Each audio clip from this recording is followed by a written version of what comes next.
మన రక్షకుడైన యేసుక్రీస్తు నామమున అందరికీ వందనాలండి. ఈరోజు దేవుని మాటలు ఎఫెసీయులకు రాసిన పత్రిక 4వ అధ్యాయం 1వ వచనం. కాబట్టి మీరు సమాధానమును బంధము చేత ఆత్మ కలిగించు ఐక్యమును కాపాడుకొనుట యందు శ్రద్ధ కలిగిన వారై ప్రేమతో ఒకరినొకడు సహించుకొనుడి.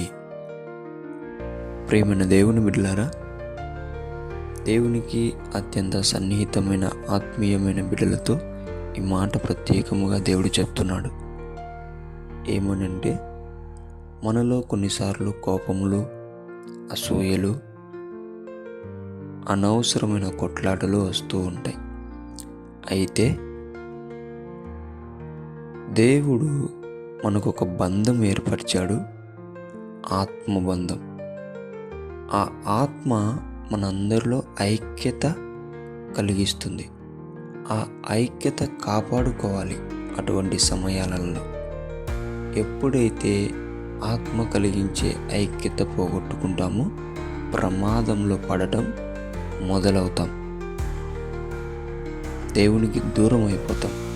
కాబట్టి దేవుని బిడ్డలారా, వీలైనంత వరకు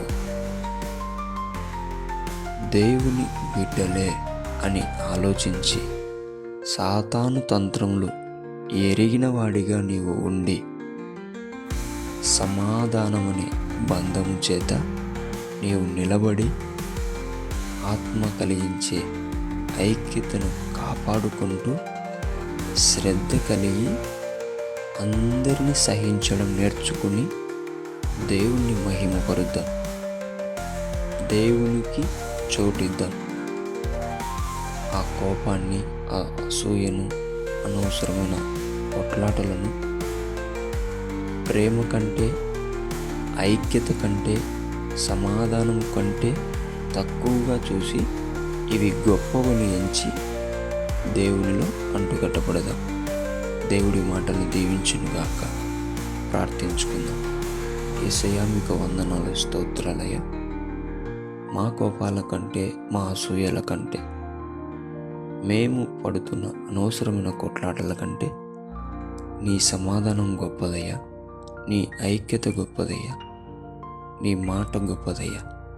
వాటికి మేము ఎక్కువగా ప్రిఫరెన్సెస్ ఇచ్చి మేము కాపాడుకునే భాగ్యం దయచేయమని, మేమందరం ఐక్యత కలిగి ఉండే గొప్ప ఆత్మ బలమును, శక్తిని దయచేయమని యేసు నామములో ప్రార్థిస్తున్నాం తండ్రి. ఆమేన్.